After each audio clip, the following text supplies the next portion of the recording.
Buenos días a todos.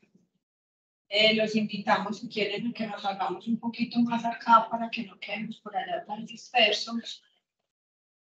Vamos a iniciar la charla de la importancia de desarrollar una debida diligencia empresarial en derechos humanos de cara a los riesgos. Hoy nos acompaña Oscar Darío Gómez Hoyos.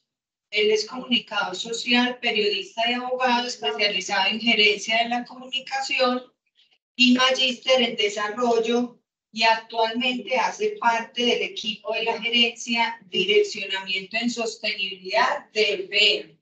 Le damos la bienvenida a Oscar. Buenos días. Bueno, ya en mi presentación hago parte de la gerencia de Direccionamiento en Sostenibilidad de EPM.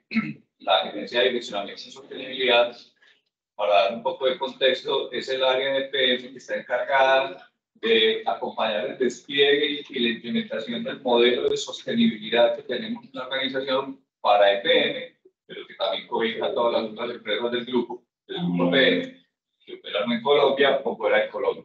Entonces, todo ese marco general de sostenibilidad. El tiempo, el periódico más.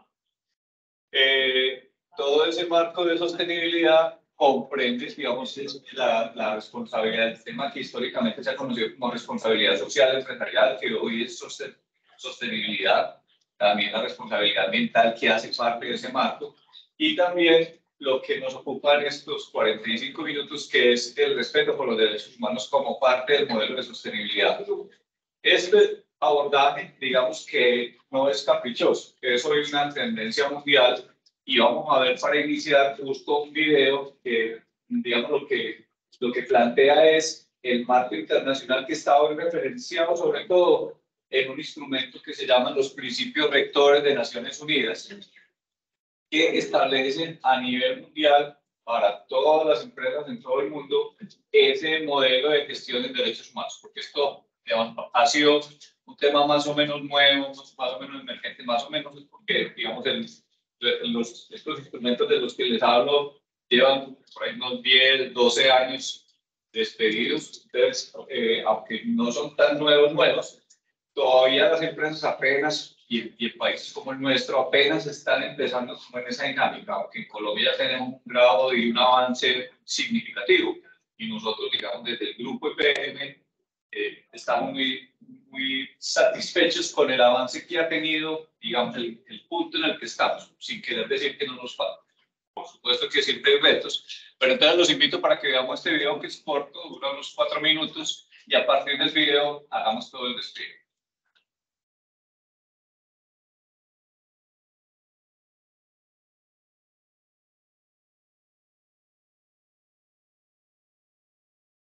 Rectores de las Naciones Unidas sobre las empresas y los derechos humanos, la responsabilidad empresarial de respeto exige a las empresas evitar y hacer frente a los efectos negativos de los derechos humanos que estén involucrados. Se aplica a todas las empresas, de todos los tamaños, en todas las situaciones. Es una conducta esperada de norma internacional.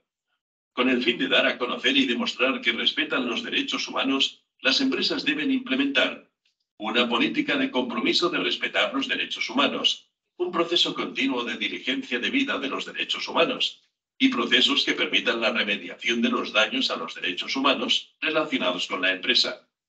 La diligencia debida de los derechos humanos necesita cubrir diferentes tipos de impactos adversos sobre los derechos humanos reconocidos internacionalmente. Esto incluye a los efectos que causan las empresas, los impactos a los que la empresa contribuye, así como a los impactos que están directamente vinculados con las operaciones comerciales, productos o servicios a través de las relaciones comerciales. Este énfasis en el impacto en las cadenas de producción y otras relaciones comerciales es una parte integral de la debida diligencia de los derechos humanos. Los impactos reales y potenciales sobre los derechos humanos deben evitarse y abordarse a través de la debida diligencia de los derechos humanos, que incluyen 4 pasos clave. Primero, la evaluación de impactos sobre los derechos humanos. No existe una única metodología correcta para que las empresas evalúen su impacto sobre los derechos humanos. Lo esencial es que todos los derechos humanos sean tomados en consideración y que en la evaluación se aplique un enfoque basado en los derechos humanos.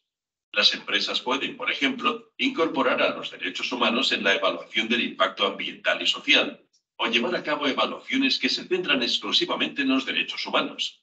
Segundo, integración y actuación sobre los hallazgos. Las respuestas a los hallazgos de las evaluaciones de impacto necesitan ser integradas en las políticas y prácticas relevantes de toda empresa, tales como recursos humanos, salud y seguridad, compras y así sucesivamente. Es esencial garantizar la capacidad de organización para la gestión de los derechos humanos mediante la capacitación y la asignación de tiempo y presupuesto adecuado. Tercero, control y supervisión de las respuestas. El seguimiento y la supervisión de la eficacia de las respuestas debe ser un proceso continuo.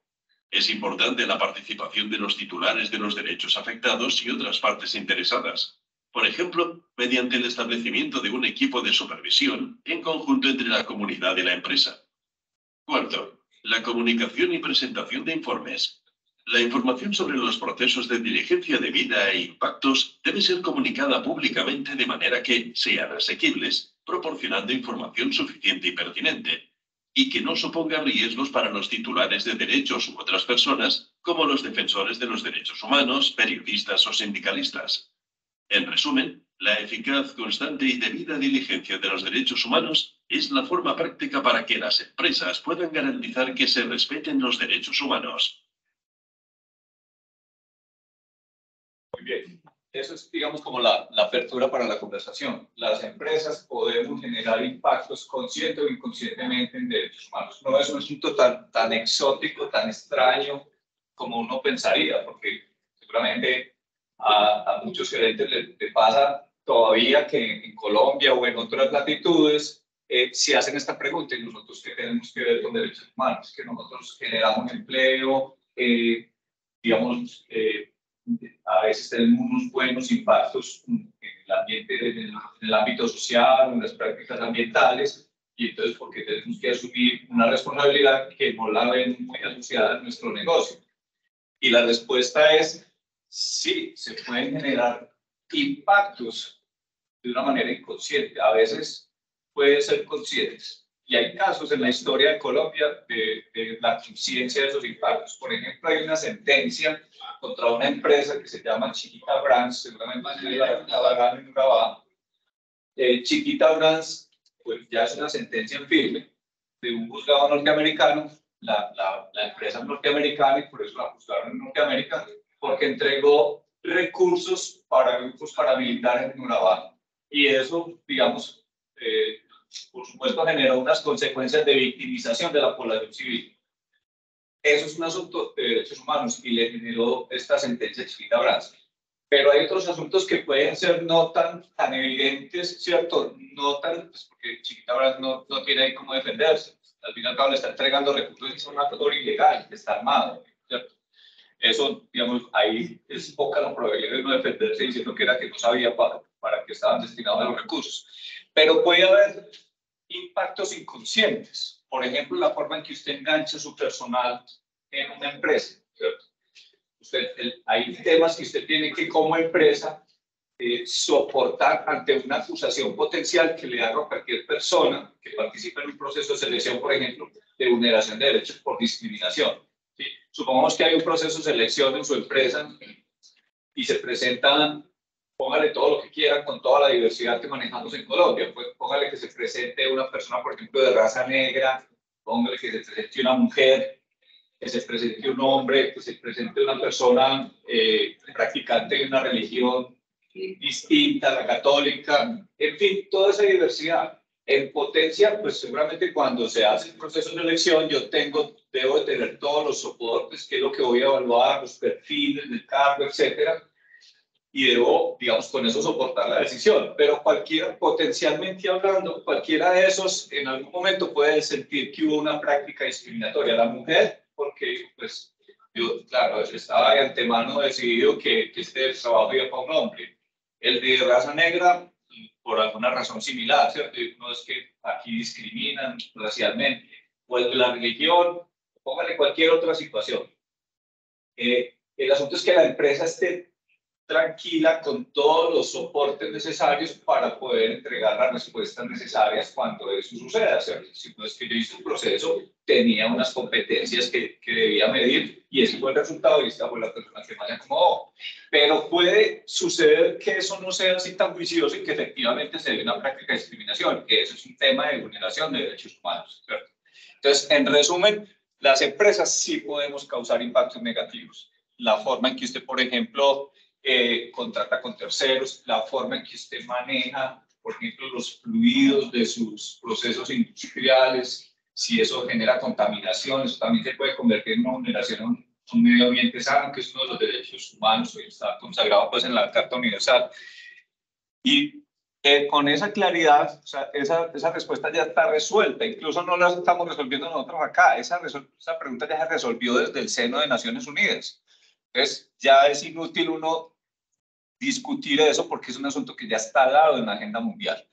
Y lo segundo, la segunda premisa de partida es que los abusos deliberados o inconscientes de derechos humanos, si se dan, generan unas consecuencias, como es lógico para la empresa como tal. O sea, nada es gratuito en la vida. Si usted genera un impacto, seguramente eso le va a generar una reacción en múltiples vías. Jurídicamente puede que suceda, ¿cierto? Pero también reputacionalmente, pero también con el acceso a mercados. Usted tenga ese lastre o esa impronta de haber vulnerado un derecho humano, es una empresa que va a cargar con eso por mucho tiempo. Tal vez ustedes conozcan el caso de Nike, la empresa de artículos deportivos multinacional, que en algún momento de la historia fue acusada porque tenían niños en su cadena de suministro. Y entonces Nike, y eso estuvo comprobado, un dato, digamos, soportado la denuncia. Y entonces Nike en su defensa dijo, pero es que yo no sabía. Y entonces la pregunta siguiente fue, ¿y cómo no sabían si es que estos señores le trabajan a usted y usted qué hizo para prevenir que eso sucediera? Y efectivamente el impacto reputacional que tuvo Nike con esa práctica o esa falta de diligencia tuvo una afectación importante. Entonces, recuperarse de eso no ha sido fácil para Nike. Entonces, podemos hablar de afectación en temas de reputación, de acceso a mercados, incluso búsqueda de fuentes de financiación a nivel nacional o internacional. Hoy las empresas de la banca internacional, incluso la nacional, dentro de las cosas que evalúan cuando están estudiando un crédito para una empresa, tiene que ver con todo el abordaje en sostenibilidad y específicamente con prácticas de derechos humanos. Entonces, no es nada raro que cuando una empresa está haciendo a nosotros como EPM nos ha tocado hacer eso. Cuando estamos solicitando una empresa a nivel internacional, nos pidan unos soportes de abordajes en temas de derechos humanos. Nosotros tenemos política, ahorita vamos a ver, pero también hacemos todo el procedimiento de debida diligencia que nos mencionaba el PIDES. Estas son como las premisas de partida.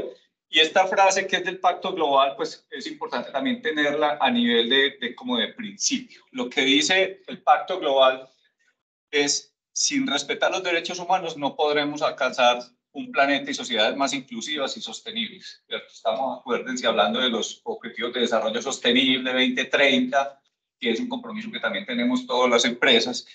Y entonces, desde el Pacto Global sitúan los derechos humanos como eje central de esa agenda. Y dice que los derechos humanos deben situarse como el eje central en la estrategia de sostenibilidad de cualquier empresa. O sea, yo debo asegurarme que mi empresa, y esto tenga la seguridad que no es un asunto de tamaños, porque es que también hay una cierta, digamos, un cierto sofisma en algunas empresas que dicen, no, pues es que yo soy una empresa pequeña o mediana, eso aplica para las empresas grandes. Una vulneración de derechos humanos, si se le comprueba a usted, es igual de grave, así sea una pequeña empresa unipersonal, ¿cierto?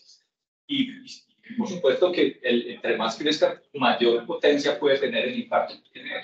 Pero no es un abordaje que uno diga que solamente obedece a empresas pequeñas. Y esto que ustedes ven acá son muestras de que eso sucede. Estos son titulares reales de medios de comunicación reales sobre prácticas empresariales que han tenido que ver con vulneraciones de derechos humanos. Entonces, aquí está por lo de Chiquita Brands que les mencionaba, pero por ejemplo, Apple tuvo que admitir en algún momento que utilizaban empleo infantil. Y el empleo infantil también, digamos, está en la vía de vulnerar un derecho humano, que es el tema de la explotación infantil. Fíjate, le tocó pagar una indemnización porque estaban, con la legislación, empezaron a pasar la operación a alta mar. Y ellos pensaron que ahí iban a evitar los controles y ahí se llegó y se comprobó que estaban manejando explotación laboral, esclavitud, porque ponían la gente, la metían en el buque y a trabajar 24/7. Y eso es una práctica, digamos que en algunas empresas recurren mucho a la mano de obra asiática porque en esos países ese tipo de prácticas es muy común que se dé, ¿cierto? Que se van carros para los buques para alta mar, ya tiempo y luego regresan, pero las prácticas son, digamos, el respeto de derechos laborales es muy precario. Todo en general, todo el conjunto de derechos laborales se involucran y ya hacen parte de la Carta Universal de Derechos Humanos, ¿cierto? Entonces, habla usted, por ejemplo, de la libertad de asociación. Si en mi empresa aplica la constitución de un sindicato y si yo respeto esa asociación, por ejemplo, pero también, por ejemplo, el tema de salud ocupacional. Son temas, digamos, que cuando hablamos de derechos humanos no se imaginen que es que aparecen unos temas nuevos. No, aparecen los temas de siempre de la gestión empresarial, pero con una mirada de derechos humanos. Pero esa es la idea. Entonces, por ejemplo, asuntos, como les mencionaba, discriminación. Las empresas normalmente, cuando elaboran sus informes de sostenibilidad, es muy común que se les pregunte cuántas mujeres trabajan en su empresa.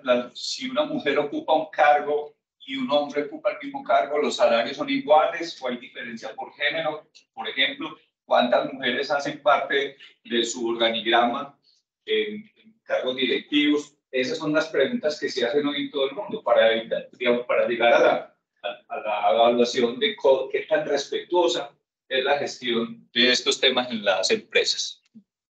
Y entonces, en consecuencia con esto, digamos que tenemos todo un marco de abordaje a nivel mundial hoy. Entonces yo les decía, este tema es un tema obligatorio. Ustedes, por ejemplo, hoy una empresa, si quiere operar en la Unión Europea, la Unión Europea está a punto de sancionar una ley que aplica para todos los países europeos, pero esa ley ya la adoptó Alemania y ya la adoptó en su territorio y la adoptó también Francia. Y aquí hay una iniciativa que nos van a presentar la próxima semana la Defensoría del Pueblo en Colombia para legislar alrededor del asunto. ¿Qué es eso? Es que se convierte en un asunto obligatorio por ley para las empresas desarrollar la debida diligencia, la que nos mencionaba el video. Y para eso tenemos que prepararnos, porque entonces la debida diligencia es yo decir, yo no debiera asumir una gestión de derechos humanos como a veces ocurre, pues digamos que el gerente de la empresa dice, bueno, me convenció, este es un tema importante y relevante, entonces empecemos con la gestión de derechos humanos, voy a hacer una declaración.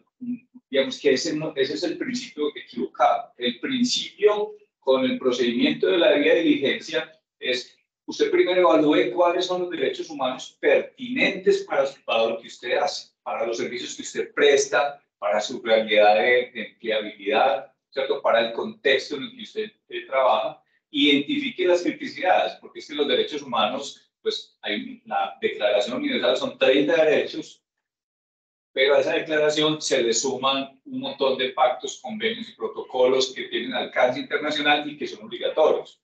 Entonces, por ejemplo, hay un convenio para los derechos de las comunidades indígenas, que Colombia firmó y estamos obligados a acatar.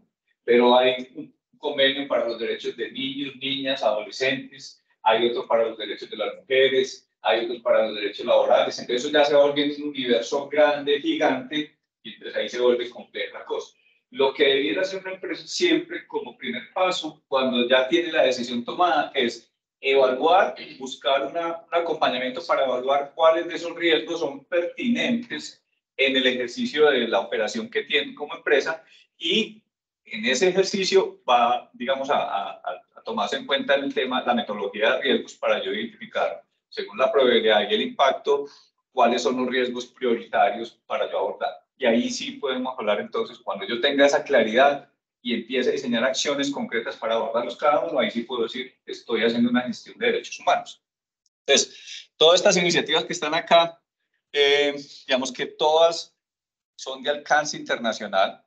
En Colombia, sobre todo, digamos, y a nivel mundial, es relevante esta, es más relevante que todas.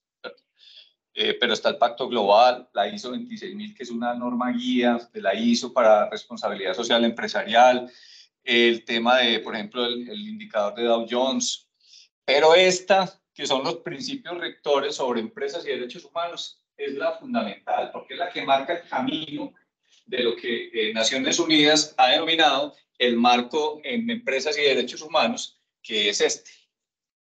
Entonces, por eso les decía, no nos desgastemos en discutir si esto es pertinente o no para la empresa, que eso ya está resuelto. Tan resuelto está que en la plenaria de Naciones Unidas, en el año 2009, se aprobó este marco. Y este marco lo que dice es, hay 3 verbos rectores en la gestión del respeto por los derechos humanos de las empresas, que hay que tener en cuenta. El primero es la protección. Pero la protección no es para las empresas, es para el Estado, ¿cierto? ¿Qué es la protección? Que el Estado debe tener acciones positivas y tangibles para protegernos a todos nosotros, los habitantes del territorio nacional, ¿cierto?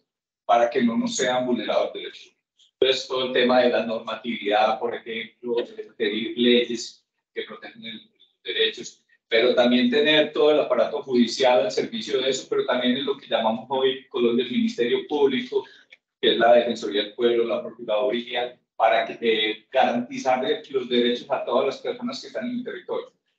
Ese no es un asunto que nos compete a las empresas, pero es importante tenerlo ahí referenciado. Pero el segundo verbo es el respeto, respetar. Y ese sí es una responsabilidad de todas las empresas. Entonces, en ese marco que aprobaron por unanimidad los 193 países que hacen parte de Naciones Unidas, se dice, las empresas están obligadas a respetar los derechos humanos. Y esto está suscrito por todos los estados que hacen parte de Naciones Unidas, incluyendo a nosotros como Colombia, ¿cierto? Entonces, eso, digamos, por esa vía, estamos todos obligados a respetar. O si habían dudas, pues o sea, ya ahí queda claro. Y esto se baja en la normatividad nacional. Entonces, hay normas específicas, por ejemplo, en el Código Sustantivo del Trabajo que nos obligan a eso, pero también en el tema ambiental. Y bueno. Y hay un tercer verbo rector que es remediar. Entonces, remediar entra en acción cuando no fue suficiente con la protección del Estado y el respeto de la empresa. Entonces, lo que dice Naciones Unidas es tanto las empresas como los estados, entonces es una obligación conjunta, Estado y empresas, deben tener medios para responder las situaciones, las acusaciones, por ejemplo, de posibles irrespetos o vulneraciones en derechos humanos derivados de sus operaciones. Entonces, el Estado, supongamos que sea un tema laboral. Si es un tema laboral, pues la persona que se siente afectada puede ir a la oficina del Ministerio de Trabajo y ahí empieza a, digamos, poner en movimiento la acción estatal. Pero las empresas también deben tener sus propios mecanismos internos para dar respuesta a ese tipo de inquietudes. ¿De acuerdo? Después de ese marco, entonces se promulgaron los principios rectores, porque Naciones Unidas dijo, bueno, aprobado ese marco de los 3 verbos, pero necesitamos más claridad de qué involucra cada verbo. Esto es un documento que es de fácil consulta, ustedes pueden bajar esto de internet, es un documento que tiene 31 principios y están divididos en los 3 verbos, proteger, respetar y remediar. Entonces, si ustedes quieren darse una lectura rápida, es en una sentada de media hora, máximo 1 hora, para tener claridad del segundo verbo, que es el que seguramente los va a dejar hoy más inquietos. Respetar. ¿Qué tenemos que hacer las empresas para cumplir ese verbo de respeto de derechos humanos? Y entonces, aquí están enumerados los principios más o menos de una manera gruesa que dan guía en eso. El principio 16, por ejemplo, dice, la empresa debe tener una política de compromiso con el respeto de los derechos humanos. Una política, una declaración, algo que lo comprometa públicamente. y van a encontrar en los principios la descripción de lo que se recomienda con esa política, ¿cierto? Que esté aprobada, por ejemplo, por el más alto nivel de la empresa, es uno de ellos. Los principios 17 al 21 dicen que dan pistas de lo que debe hacerse con una debida diligencia. El video nos lo resumió ahora de una manera muy sucinta, ¿sí? Pero entonces yo tengo que evaluar los riesgos, lo que les mencionaba, abordarlos y reportarlos públicamente las acciones que hagan. Y los principios 22, 29 y 31 hablan del verbo remediar. Entonces, ahí están, digamos, todos los principios en ese documento y ahí los pueden leer ustedes, y ya con eso se guían para la gestión en derechos humanos. Pero además en la gestión, digamos, porque uno empieza a preguntarse qué es respetar entonces derechos humanos, es una cosa demasiado amplia y entonces yo tengo que hacer una lista de las cosas que tengo que hacer. Pues la evaluación de riesgos le va a ayudar a usted a dar pistas, ¿sí? Y entonces ahí dice, por ejemplo, en su empresa existe un riesgo de acoso laboral o acoso sexual. Esos son temas todos de derechos humanos. Entonces, si usted después de evaluar los riesgos encuentra que sí, que ese riesgo aplica para su empresa, debe desarrollar unas acciones que permitan neutralizar el riesgo, ¿cierto? A veces es muy difícil uno controlar el riesgo completamente, entonces lo que debe hacerse también es, dada la situación de vulneración, qué es lo que debe hacer la empresa. ¿Sí? Eso es importante. Entonces, las compañías en términos generales deben tener la capacidad para evidenciar que efectivamente están haciendo ese respeto, que están cumpliendo con eso. O sea, si a usted lo acusan, cosa que también es más o menos frecuente que se dé, pueden decir cualquier empresa, usted está vulnerando derechos humanos. Y la acusación se da porque es un tema, digamos, que hoy en general en todo el mundo despierta mucha sensibilidad. Entonces, si a ustedes les dicen, por ejemplo, en Colombia tenemos un 9% de población indígena, ¿cierto? En el relacionamiento, si usted en sus operaciones tiene relacionamiento, momentos de contacto con indígenas, tiene que ser cuidadoso porque existe un marco de protección de los derechos de los pueblos indígenas que también está incorporado en la Carta Universal de Derechos Humanos, que usted también tiene que respetar, sí o sí, ¿cierto? Y entonces a usted le pueden acusar eso y tengan la certeza que una acusación de vulneración de derechos de los pueblos indígenas no tiene una repercusión, digamos, limitada. Eso inmediatamente se vuelve una alerta internacional. Y entonces la empresa X tiene prácticas cuestionables de respeto por los derechos indígenas, sería el titular que tendríamos que poner aquí en la diapositiva anterior. Ese es, digamos, entonces yo como empresa en una situación de esas, lo que debo tener claramente es de qué manera voy a desvirtuar una acusación de esas, cómo puedo soportar, porque finalmente esto es una discusión jurídica. Hagan de cuenta que ustedes están en un pleito jurídico. Solo que involucra, no lo involucra usted como persona y no usted como empresa. Y usted tiene que defenderse y tiene que aportar todos los elementos probatorios. Respetar ayuda a las empresas a reducir sus costos al permitirles resolver los problemas rápidamente, ¿cierto? Bueno, eso es, digamos, natural. Que usted teniendo unos mecanismos que permitan y, digamos, detectar situaciones de riesgo potencial y las abordan, pues evita que eso se materialice y que los impactos sean más complejos y difíciles de abordar. Y ver el daño potencial a través de la lente de los derechos humanos ayuda a las empresas a tomar mejores decisiones. Muy bien. Entonces, miren, aquí como unas simples pistas de lo que estamos hablando. ¿Qué prácticas entonces uno debería, si puede plantear unas cosas todavía muy genéricas, ¿cierto? En la práctica empresarial? Por ejemplo, facilitar condiciones de trabajo seguras y saludables.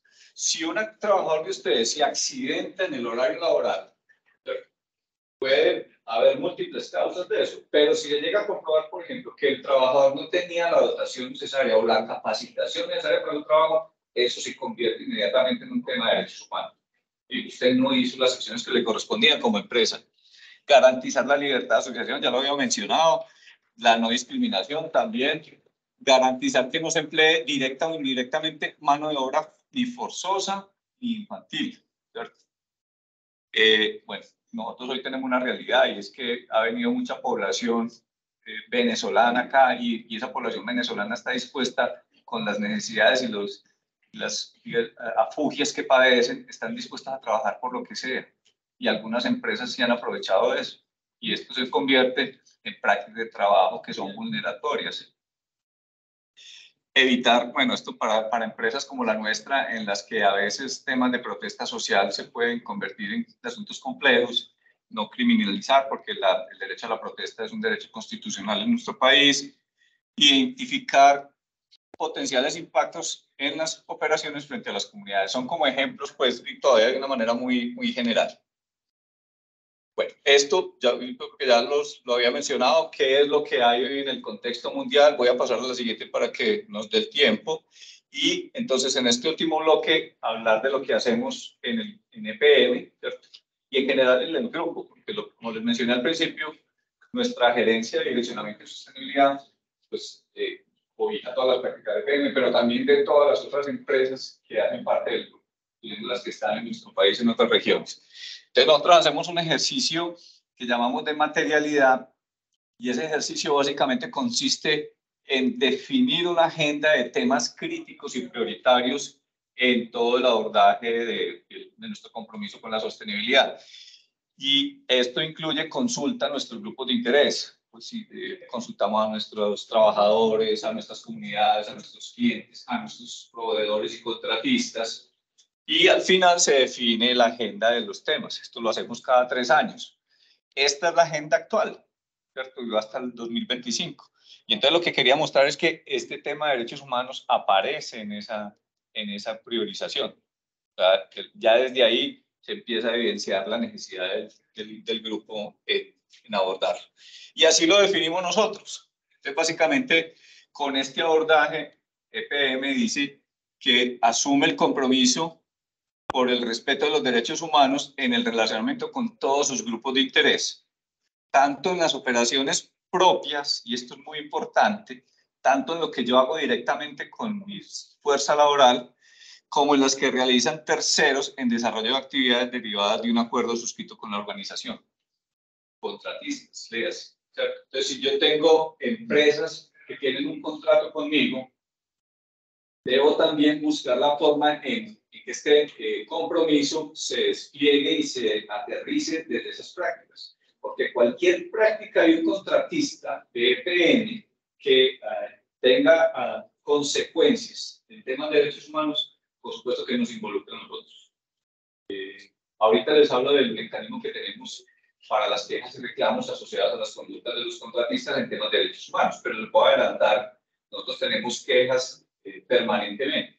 El año pasado, por ejemplo, recibimos una queja, y el escenario, una cuadrilla de un contratista de la empresa en un barrio cualquiera de Medellín y una persona de la comunidad LGTBI en ese mismo barrio. Y cuando pasa por el lado de la cuadrilla, alguien de la cuadrilla empieza a gritarle cosas e insultarle. Y esta persona, por supuesto, se sintió ofendida, se sintió vulnerada. Esto es un típico caso de derechos humanos y nos llegó el caso a través del mecanismo, ¿cierto? Afortunadamente teníamos el mecanismo para que la persona pudiera darlo a conocer y nosotros pudiéramos abordarlo. Y efectivamente lo abordamos, nos juntamos con el contratista tomó cartas en el asunto y se cerró afortunadamente el caso de una manera satisfactoria para la persona. Pero un caso de esos que uno lo ve tan pequeñito y tan puntual puede crecer y generar un impacto para ambos, no solo para la empresa contratista, sino también para EPM. Entonces, nuestro propósito empresarial en materia de derechos humanos está aquí, resumido. Evitar impactos a terceros derivados de la operación empresarial. Uno, ¿cierto? Entonces, nosotros hacemos la evaluación de riesgos también cada 3 años en derechos humanos y esa evaluación involucra pues a todas nuestras operaciones y entonces ahí salen los resultados. Cuando tenemos esos resultados empezamos a desarrollar planes de tratamiento para eso. Y entonces de esa manera buscamos evitar que se deriven impactos directos de nuestra operación.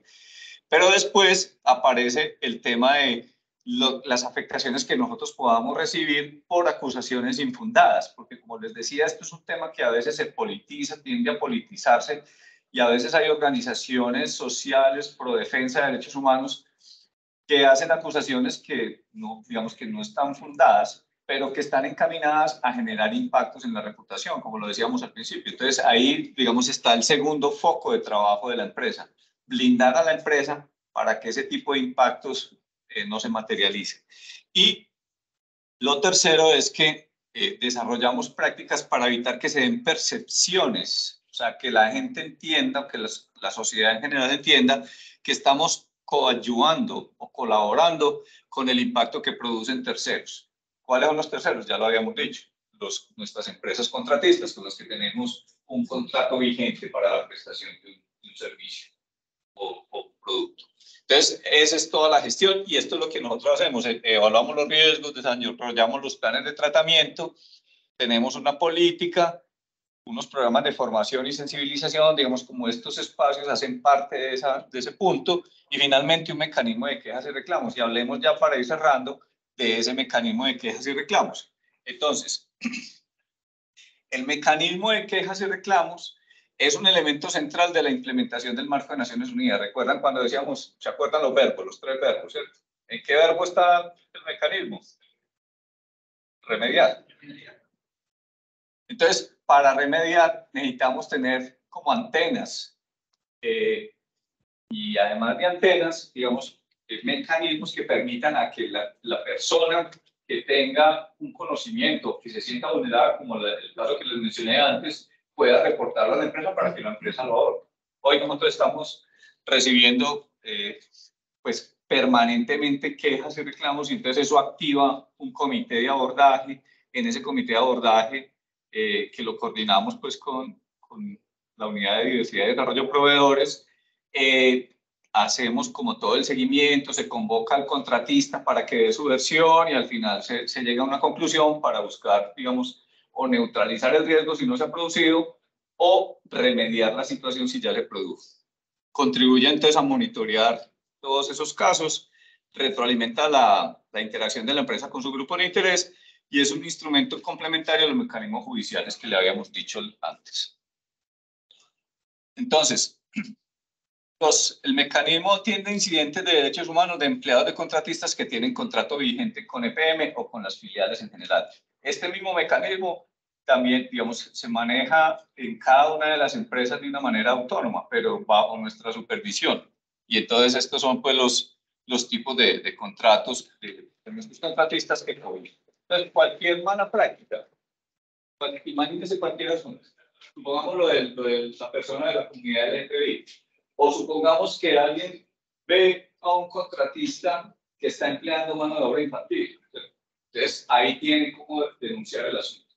Incluso esto, digamos, en un caso extremo, puede convertirse la queja o el reclamo en una causal de una terminación anticipada del contrato, porque cuando es tan flagrante, nadie quiere relacionarse con una empresa que tenga evidencias de irrespeto por los derechos humanos.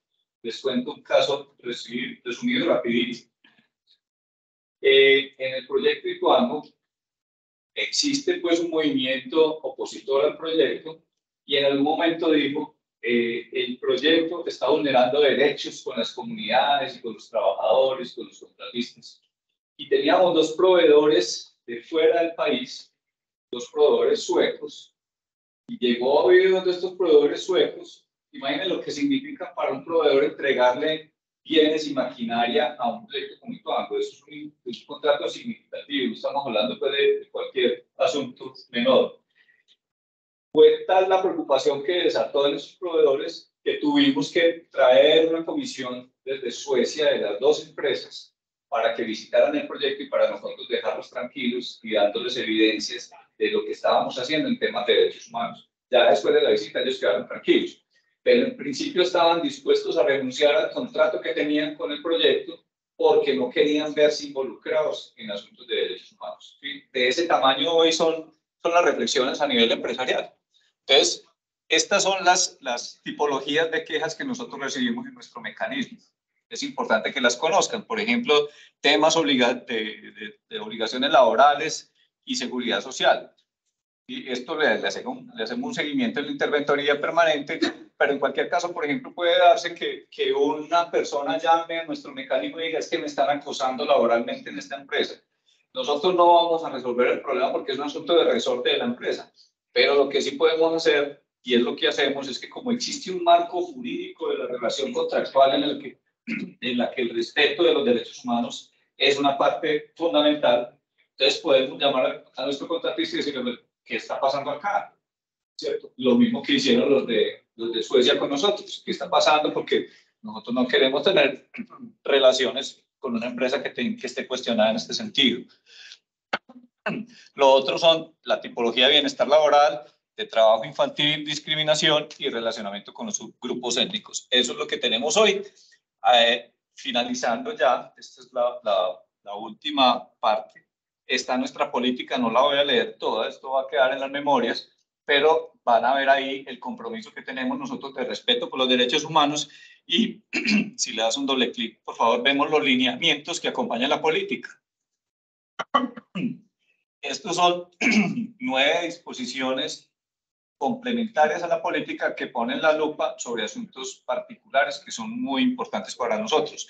Entre ellos, el tema de los derechos humanos en la cadena de aprovisionamiento. Y ahí está desplegado que haremos todo el seguimiento y buscaremos todas las garantías para que nuestra cadena de aprovisionamiento no se presenten casos de vulneración de derechos humanos. Y si se dan, porque no podemos controlar un 100% de eso, pues se abre la puerta para que haya, digamos, consecuencias en el sentido de tomar decisiones en esa relación contractual que tenemos.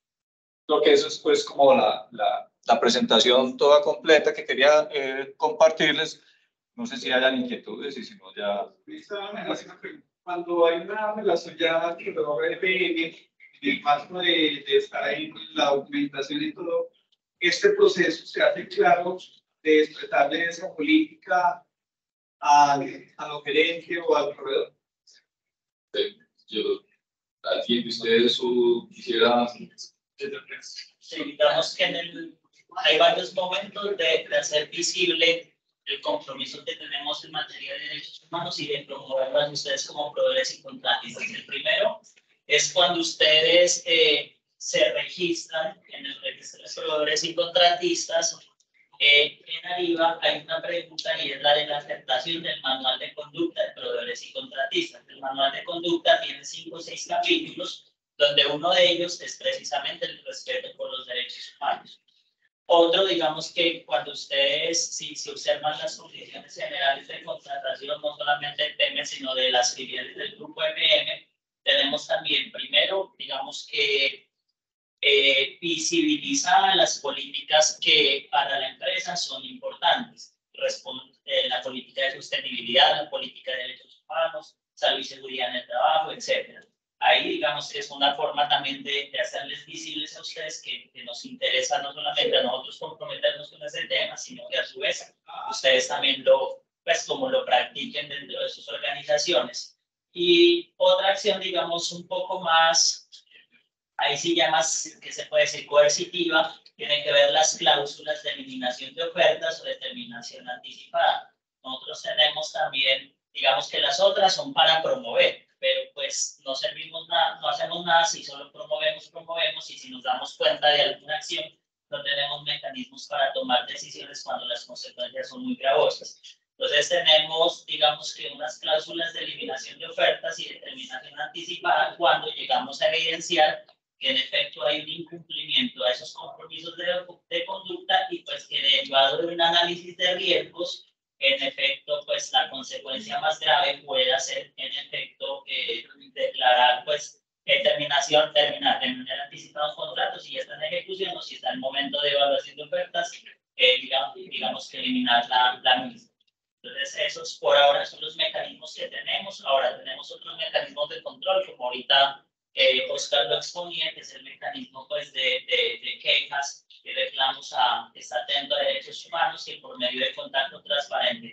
Tanto los empleados de los contratistas pueden, digamos que reclamar sobre que su empleador, es decir, la empresa contratista, está posiblemente vulnerando algún derecho humano, uno de los derechos humanos, o inclusive la comunidad, cuando nosotros estamos ejerciendo, pues ejecutando nuestras actividades, también puedan sentir que se les está vulnerando pues esos derechos humanos. Ella entra, como lo explicó Oscar, en un proceso de investigación en un equipo interdisciplinario que revisa el caso desde diferentes miradas y con base en eso pues hace un proceso de diligencia y genera pues como una recomendación y una respuesta al quejoso. Entonces, todas esas quejas, todos esos insumos nos permiten tomar acciones, como lo dijo Oscar, esta es una de ellas, o sea, el tema de sensibilización está aquí, si de pronto ustedes les llega el boletín de proveedores y contratistas, se dan cuenta que siempre nosotros en el boletín tenemos un capítulo destinado al tema del manual de conducta, donde vamos, pues digamos que promocionando en un mes el tema de derechos humanos, en otro mes temas de salud y seguridad del trabajo, en otro mes temas de respeto por medio ambiente y todo, digamos que estas conductas de ejecución responsable pues, de nuestras operaciones que nosotros esperamos que ustedes escuchen. ¿Alguna otra pregunta?